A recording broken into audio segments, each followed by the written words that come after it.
जय हिंद दोस्तों। आज के जो टॉपिक होगा संविधान सभा और आंतरिक सरकार का जो गठन किए गए थे, इन टॉपिक को इस वीडियो में कवर किया गया है।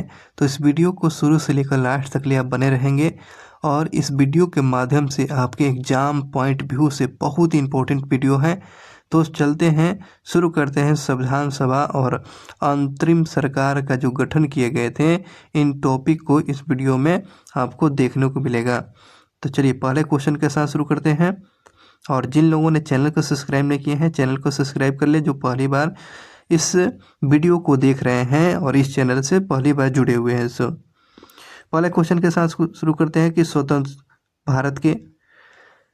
स्वतंत्र भारत के लिए संविधान की रचना हेतु संविधान सभा का विचार सर्वप्रथम किसने प्रस्तुत किया था? तो ये विचार जो प्रस्तुत किया हुआ था स्वराज पार्टी ने 1934 में, ठीक है ना।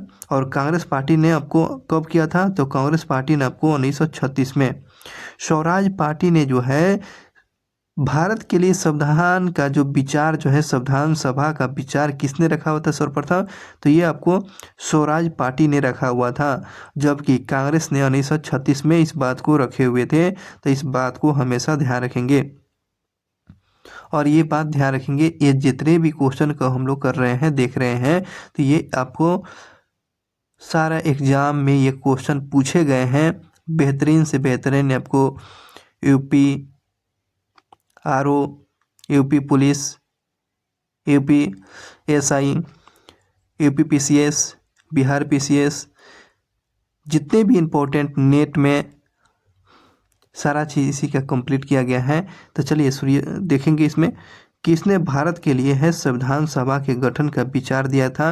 तो संविधान सभा के लिए ये संविधान सभा के गठन का विचार किसने दिया था? तो कैबिनेट मिशन योजना ने दिया हुआ था। तो भारत का संविधान का गठन का विचार किसने दिया था?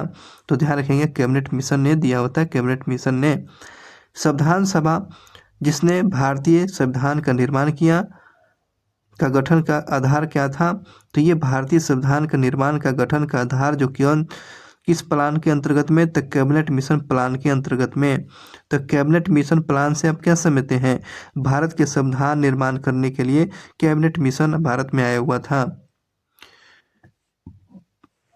कैबिनेट मिशन योजना के अंतर्गत में संविधान निर्मात्री परिषद में प्रत्येक प्रांतों को आवंटित सदस्यों की संख्या निर्धारित करने के लिए एक प्रतिनिधित्व जनसंख्या का अनुपात कितना था? तो यह 10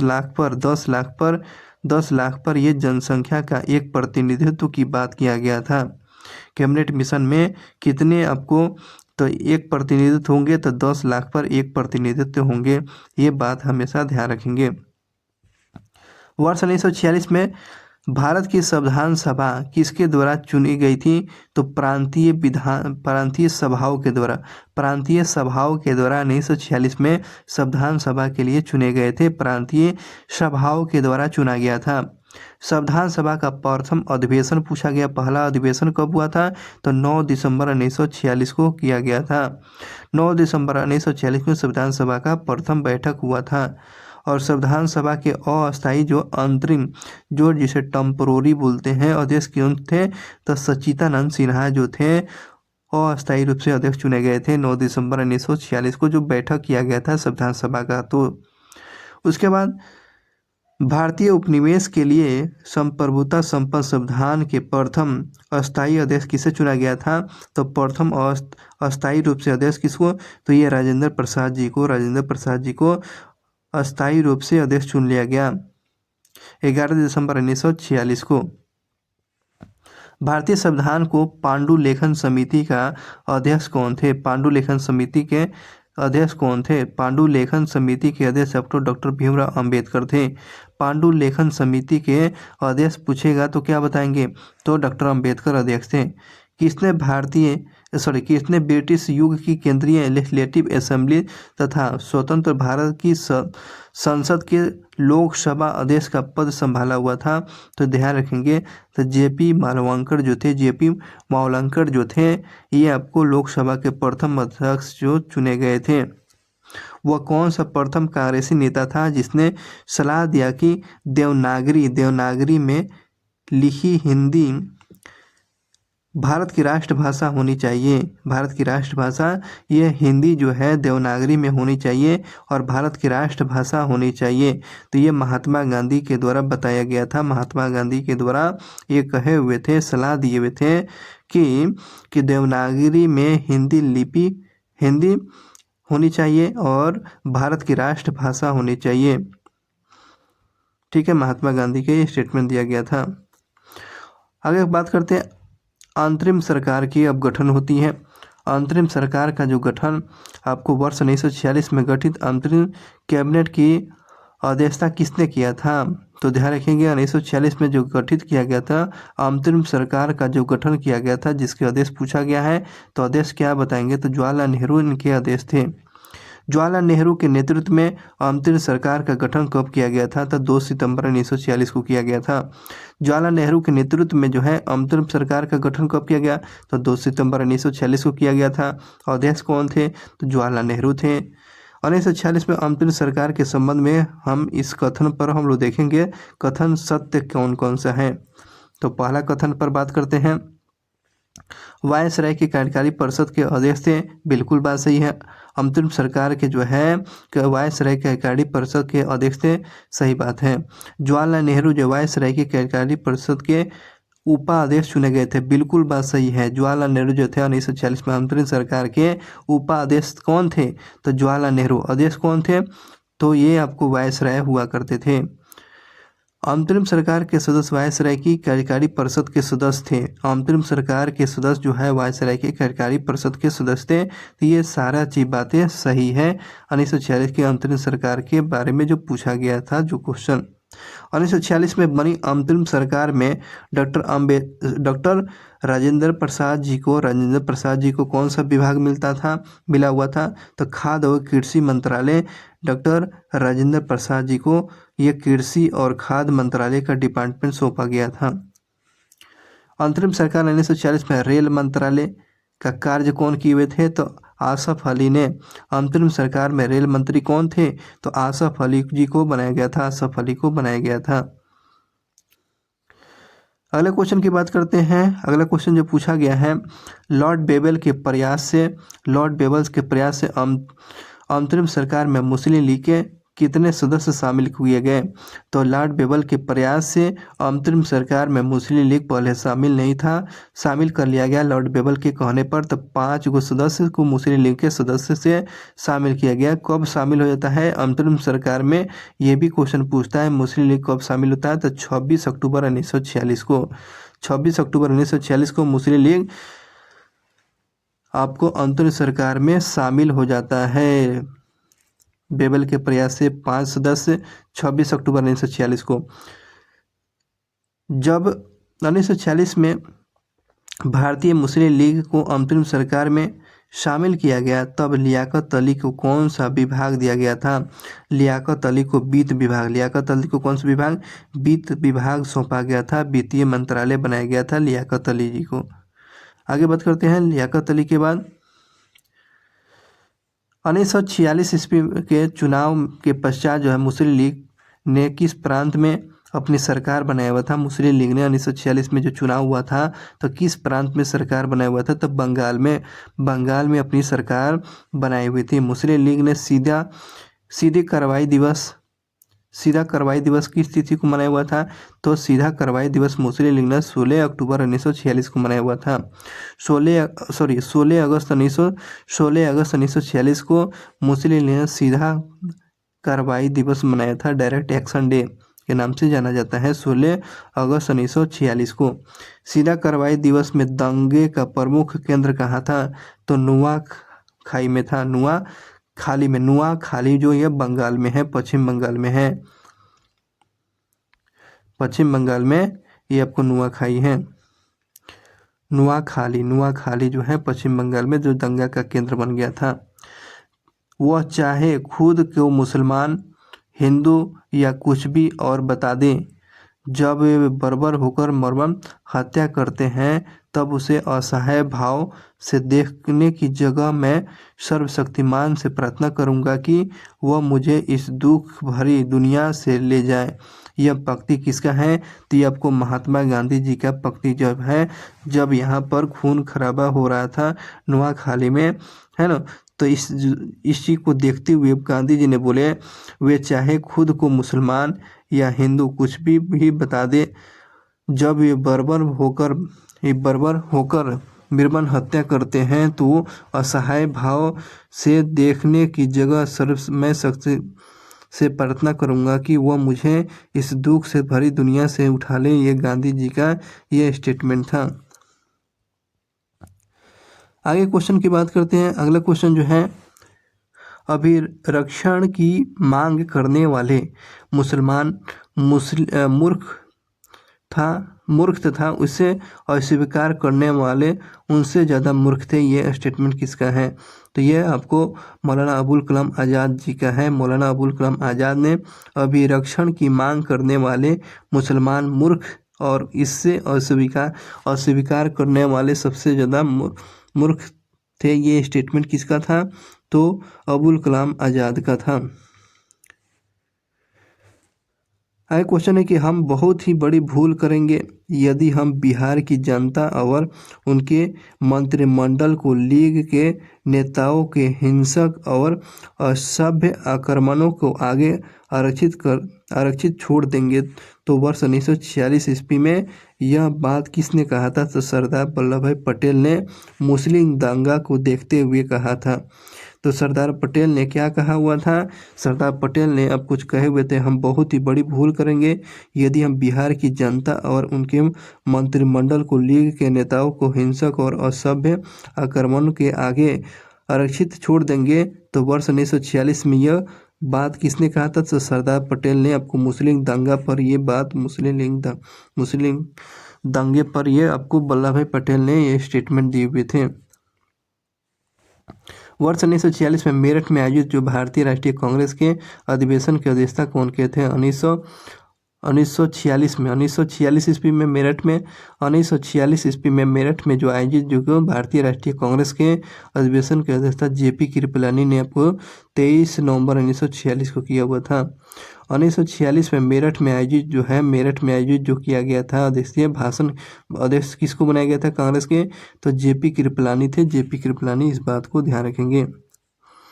अब बातें करते हैं भारत का विभाजन और स्वतंत्रता। भारत के विभाजन और स्वतंत्रता से क्वेश्चन होगा, भारत के विभाजन को टालने का अंतिम अवसर कब समाप्त हो गया?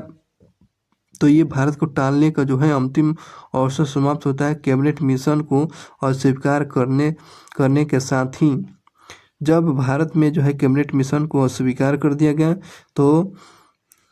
गया, साथ ही मुस्लिम लीग ने 29 जुलाई 1946 को भी अस्वीकार कर दिया था।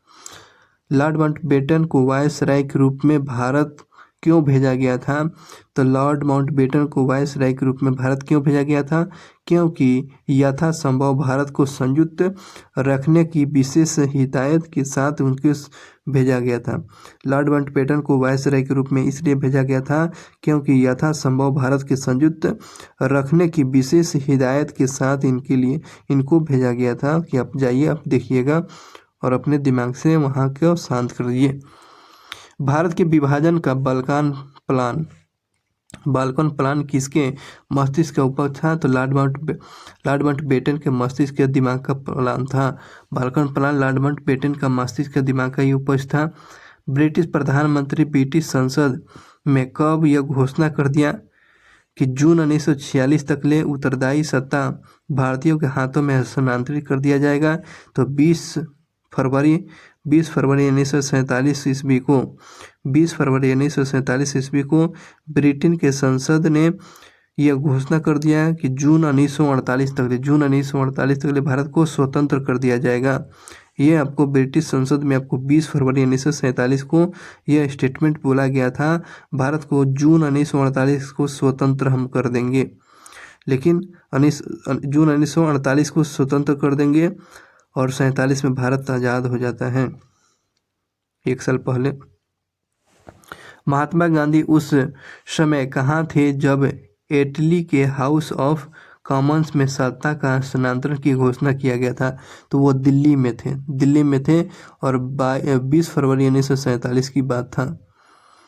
ठीक है, जब महात्मा गांधी उस समय कहाँ थे, जब इटली के हाउस ऑफ कॉमन्स की सत्ता के हस्तांतरण की घोषणा किया गया था, तो गांधी जी कहाँ थे, तो दिल्ली में थे। 20 फरवरी 1947 की बात था।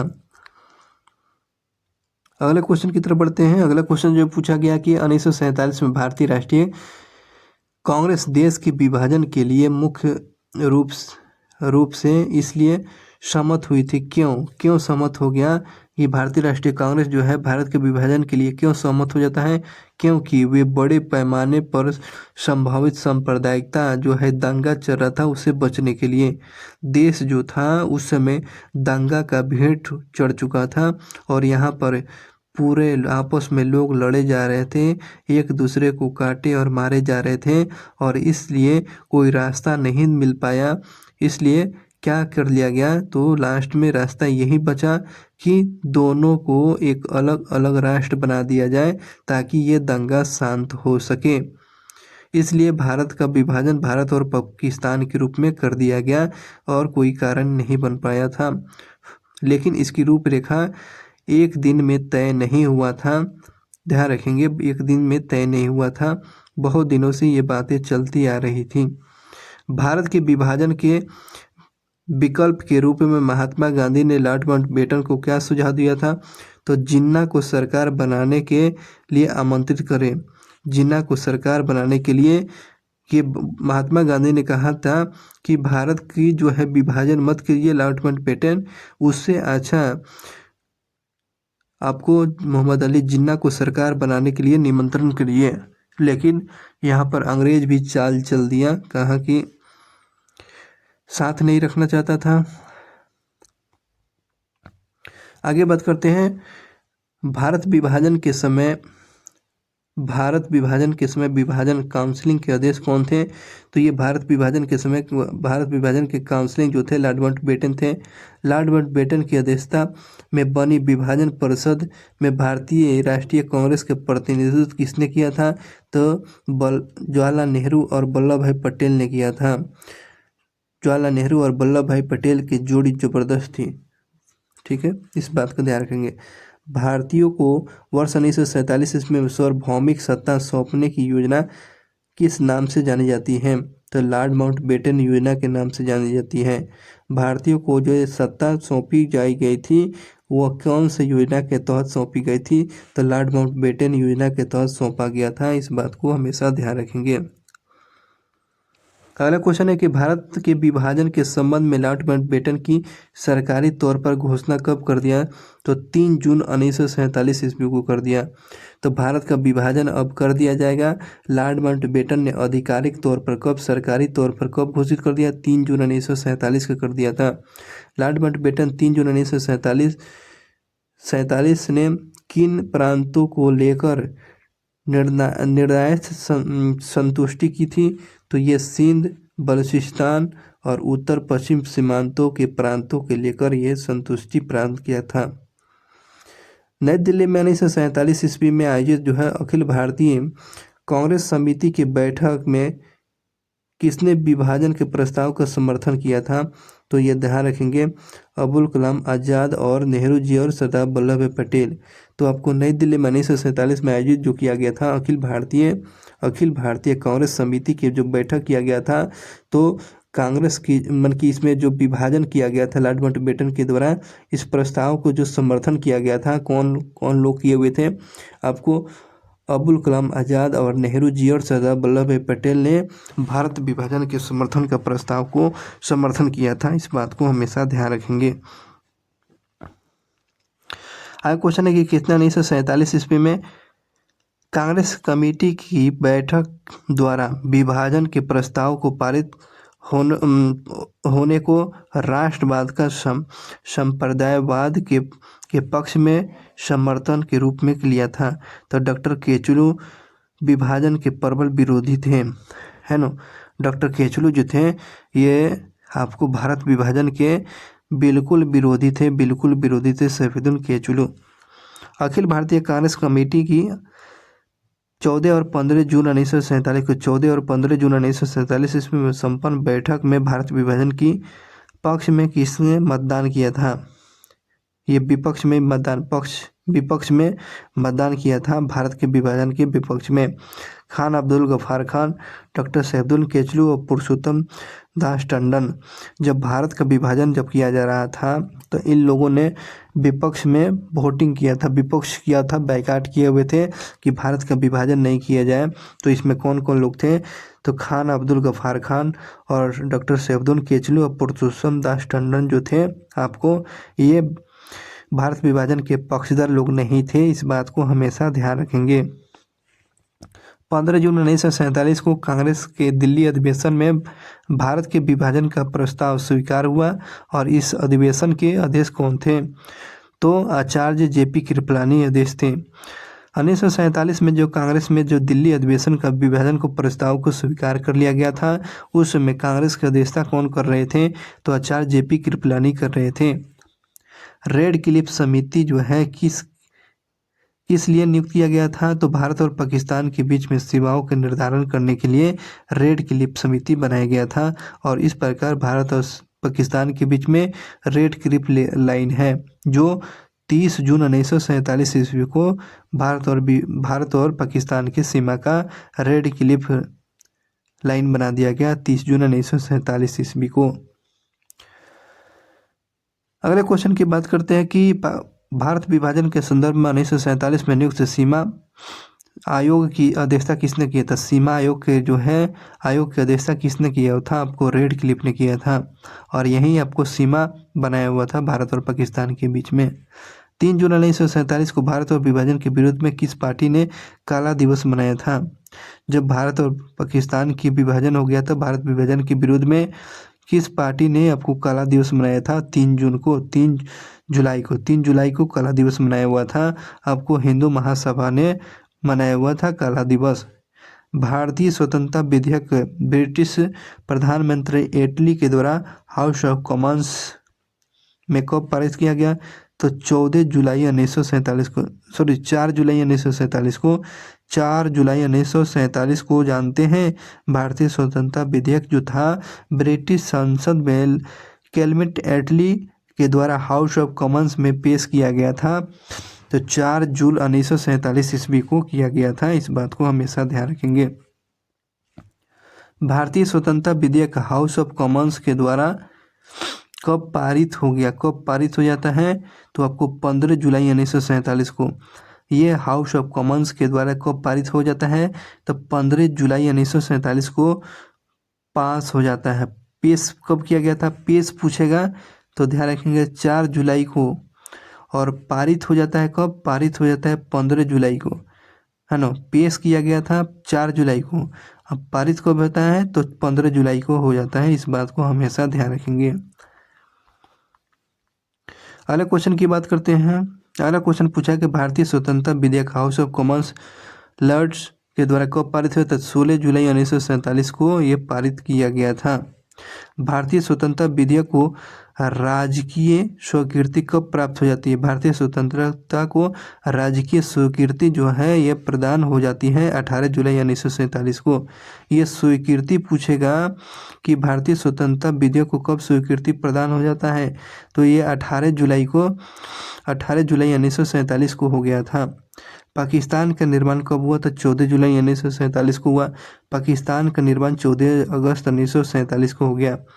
14 और 15 अगस्त 1947 के मध्य रात्रि को अंतरिम संसद के रूप में किसने सत्ता का ग्रहण किया था? संविधान सभा ने किया था। संविधान सभाओं के द्वारा इसको सत्ता का हस्तांतरित हो जाता है, संविधान सभा के द्वारा।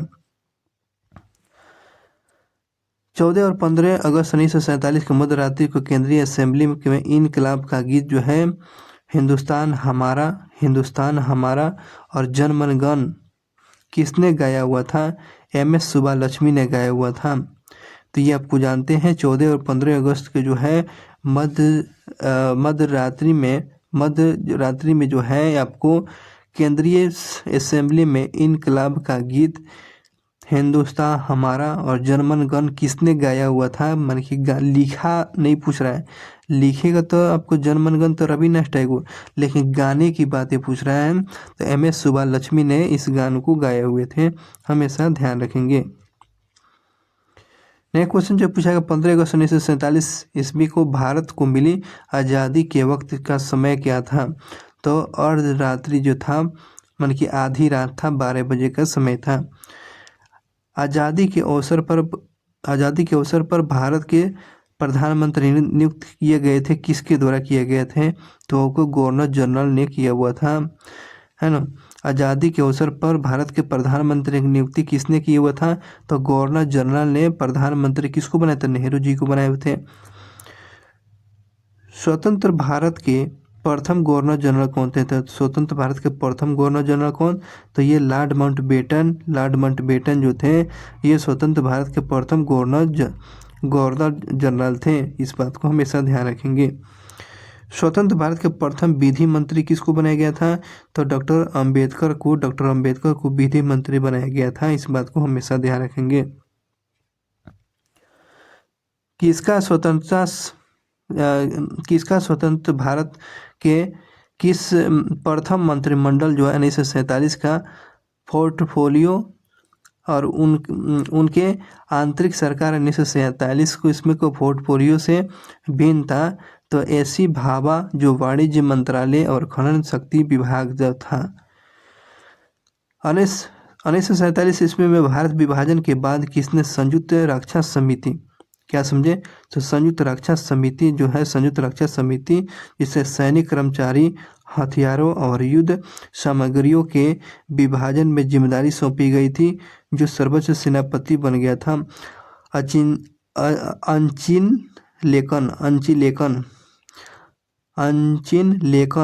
लेकन जो सर्वोच्च सेनापति कौन थे?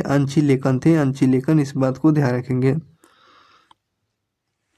अंग्रेजों के द्वारा भारतीयों को 15 अगस्त 1947 ईस्वी को सत्ता का हस्तांतरित किए जाने का समय कांग्रेस के अध्यक्ष कौन थे? तो JP कृपलानी जो थे। तो ये क्वेश्चन पूछता है भारत जब स्वतंत्र हुआ था तो कांग्रेस के अध्यक्ष कौन थे? तो ये आपको JP कृपलानी थे, ध्यान रखेंगे। ये पुरुष थे। 15 अगस्त 1947 को जब भारत को स्वतंत्रता प्राप्त हुई थी, उस समय भारत का वायसराय कौन था? तो लॉर्ड माउंटबेटन थे, लॉर्ड माउंटबेटन। भारतीय स्वतंत्रता के समय अंग्रेजी महाराज अर्थात ब्रिटेन के राजा कौन थे? तो जॉर्ज सस्टम थे। क्या क्वेश्चन था? भारतीय स्वतंत्रता के समय जो है अंग्रेजी महाराज यानी ब्रिटेन के राजा कौन थे? तो जॉर्ज सस्टम ये उस समय ब्रिटेन के राजा थे, जॉर्ज सस्टम। जब भारत के स्वतंत्रता प्राप्त हुआ था तो उस समय ब्रिटेन के किस पार्टी की सरकार थी? तो लेबर पार्टी की सरकार था। भारत के स्वतंत्रता होते समय इंग्लैंड के प्रधानमंत्री कौन थे? तो इंग्लैंड के प्रधानमंत्री एटली थे। आपको 1945 से 51 तक ले रहे थे, 1945 से 51 तक ले। तो प्रधानमंत्री पूछेगा तो क्या बताए? इंग्लैंड के प्रधानमंत्री एटली। राजा पूछेगा तो राजा क्या था? राजा जो था आपको जॉर्ज सस्टम थे, उसमें के राजा। प्रधानमंत्री एटली थे। अगस्त 1947 में स्वतंत्रता प्राप्त के समारोह में कौन सा नेता कहीं भी शामिल नहीं हुआ थे? तो महात्मा गांधी शामिल नहीं हुए थे जी। ये नुआखली में आपको बंगाल में यहाँ पर बहुत सारा हिंसा खून खराबा हो रहा था, उसमें बहुत सारे लोग मारे गए थे, लाखों लोग मारे गए थे जब भारतीय स्वतंत्रता की प्राप्ति के समय वहाँ पर नुआखली में महात्मा गांधी वहाँ के जो है खून खराबा को शांत करा रहे थे। ये महात्मा गांधी स्वतंत्रता की झलक को नहीं देख पाए थे, ये बंगाल में वहाँ पर थे। मेरी अंतिम उद्देश्य प्रत्येक व्यक्ति के आंखों को आंसू पूछना होगा। मेरा अंतिम उद्देश्य जो है प्रत्येक व्यक्ति के आंखों के आंसू पूछना होगा। ये स्टेटमेंट किसका है? तो ये महात्मा गांधी जी का है, महात्मा गांधी जी का। बताइए कितना महान व्यक्ति हैं। मेरा अंतिम उद्देश्य है प्रत्येक व्यक्ति के आंखों के आंसू पूछना होगा। ये स्टेटमेंट महात्मा गांधी जी का है, इस बात को ध्यान रखेंगे। ब्रिटिश सरकार भारत के विभाजन के लिए उत्तरदायी नहीं है, यह किसने कहा है? ब्रिटिश सरकार जो है भारत के विभाजन के लिए उत्तरदायी नहीं है। ये लॉर्ड एटली के द्वारा है ना, लॉर्ड एटली के द्वारा जो क्या बोला गया था, ब्रिटिश सरकार भारत के विभाजन के लिए उत्तरदायी नहीं है। ये स्टेटमेंट किसका है? तो लॉर्ड एटली का है। लॉर्ड एटली का स्टेटमेंट था। सत्ता का लालच भी भारत के विभाजन को स्वीकार करने का एक कारण था। यह किसका था? यह किसका स्टेटमेंट है कि सत्ता का लालच भी भारत का विभाजन के स्वीकार करने का एक कारण था? बिल्कुल सही बात बोला हुआ था। उसमें मुस्लिम लीग और उसके बाद ये कांग्रेस पार्टी सत्ता के लिए लड़ाई था लो, ठीक है ना, किस तरह हम लोग यहाँ से हम लोग अपनी सरकार बनाए। और ये स्टेटमेंट जो था माइकल ब्रीचर के द्वारा स्टेटमेंट बोला गया था। माइकल ब्रीचर का ये स्टेटमेंट क्या था? सत्ता का लालच भी भारत के विभाजन करने को स्वीकार कर लिया गया था। ये कारण क्या था? माइकल ब्रीचर ने इस बात को बताया हुआ है। ध्यान रखें, माइकल ब्रीचर का नाम याद रखेंगे। अगला क्वेश्चन की बात करते हैं। अगला क्वेश्चन जो पूछा गया है, किसने कहा था कि ब्रिटिश शासन की सबसे अधिक महत्वपूर्ण उपलब्धि भारत का एकीकरण था? के.एम. पनिकर था। के.एम. पनिकर ने क्या कहा है? ये के.एम. पनिकर का स्टेटमेंट था कि ब्रिटिश शासन की सबसे अधिक महत्वपूर्ण उपलब्धि भारत का एकीकरण करना है। ये आपको के.एम. पनिकर का स्टेटमेंट था।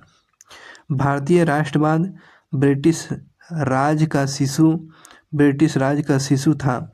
भारतीय राष्ट्रवाद जो था ब्रिटिश राज का शिशु था। यह स्टेटमेंट किसका था? तो आर कूपलैंड का है। तो आर कूपलैंड का क्या स्टेटमेंट था? आर कूपलैंड ने कहा था कि भारतीय राष्ट्रवाद जो है ब्रिटिश राज का शिशु है। ब्रिटिश जो है राज का शिशु है। भारतीय राष्ट्रवाद ब्रिटिश राज का शिशु है। किसने कहा था? आर कूपलैंड कहा था। के.एम. पनिकर ने कहा था तो ब्रिटिश शासन की सबसे अधिक महत्वपूर्ण उपलब्धि भारत का एकीकरण है। के.एम. पनिकर का स्टेटमेंट था।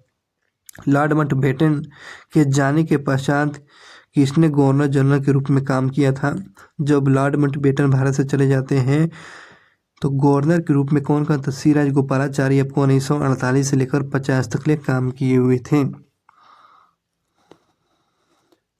अगला क्वेश्चन है कि स्वतंत्रता प्राप्ति के बाद स्वतंत्र भारत के पहले भारतीय गवर्नर पूछेगा।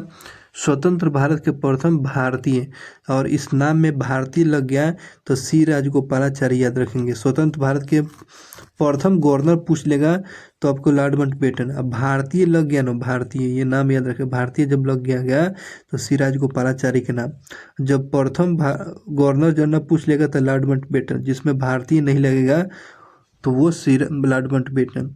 और स्वतंत्र भारत के अंतिम गवर्नर जनरल कौन थे? तो अंतिम गवर्नर जनरल का नाम पूछेगा तो क्या बताएंगे? तो सी राजगोपालाचारी, ठीक है ना, सी राजगोपालाचारी। इस बात को हमेशा ध्यान रखेंगे। अगले क्वेश्चन की बात करते हैं कि ब्रिटिश शासन से स्वतंत्रता प्राप्त करने के पश्चात जवाहरलाल नेहरू को याद दिलाते हुए कि स्वतंत्र भारत को मिल रही है, न कि कांग्रेस को।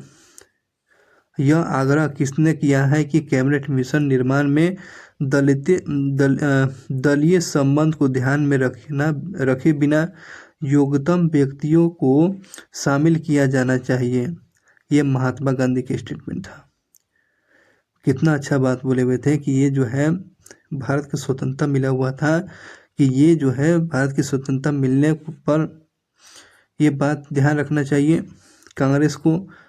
इसमें कैबिनेट मिशन के निर्माण में दलीय को ध्यान में नहीं रखते हुए, इसमें दल को ध्यान में नहीं रखते हैं, योग्यता वाले व्यक्ति को शामिल कर लिया जाए। तो इस प्रकार ये गांधी जी का स्टेटमेंट था। उसके बाद इस बात को कहने के बाद कैबिनेट मिशन में किसको शामिल किया गया? अम्बेडकर को शामिल किया गया था, अम्बेडकर जी को। अगले क्वेश्चन की बात करते हैं। अंग्रेजों के विषय में सत्कथन पर देखते हैं। अंग्रेजों के बारे में सत्कथन क्या है? पहला स्टेटमेंट दिया गया है, अंग्रेजों ने भारत को 1947 ईस्वी में स्वतंत्रता प्रदान कर दिया। बिल्कुल सही है। अंग्रेज द्वितीय विश्व युद्ध से निर्बल हो चुके थे। बिल्कुल बात सही बोल रहा है। द्वितीय विश्व युद्ध में अंग्रेजों का स्थिति इतना न बुरा हो चुका था कि मजबूरन भारत को छोड़कर जाना पड़ा था। अगले क्वेश्चन की बात चलते हैं, देखेंगे गांधी जी की मृत्यु पर किसने कहा था कि मेरे जीवन से प्रकाश चला गया, है ना, प्रकाश चला गया मेरे जीवन से। तो ये जवाहरलाल नेहरू ने बोले हुए थे। जब गांधी जी की मृत्यु हो जाती है तो उन्होंने बोला होता है मेरे जीवन से प्रकाश चला गया।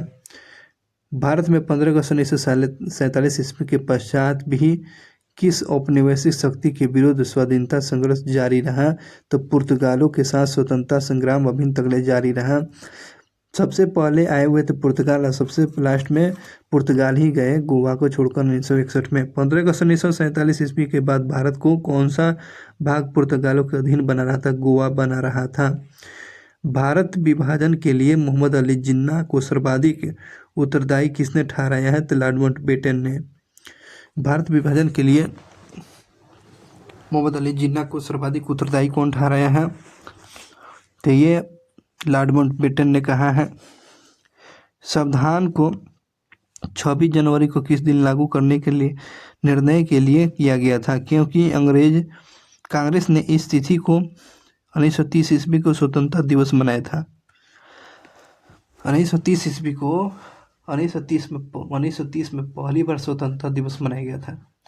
पहली बार स्वतंत्रता दिवस को मनाया गया था 1930 में मनाया गया था और ये 26 जनवरी को मनाया गया था। इसलिए 26 जनवरी को गणतंत्र दिवस के रूप में मनाते हैं। अगला क्वेश्चन जो है, भारत कब एक संप्रभुत्व राज्य बन जाता है, गणराज्य बन जाता है? तो 26 जनवरी 1950 को बन जाता है। 26 जनवरी 1950 को बन जाता है। तो इस प्रकार से हम लोग इस टॉपिक को कवर किए, जिसमें भारत के संविधान सभा और अंतिम सरकार का जो गठन की बातें था, एक एक क्वेश्चन पर हम लोग ध्यान देकर पढ़ लिए। ठीक है, थैंक यू।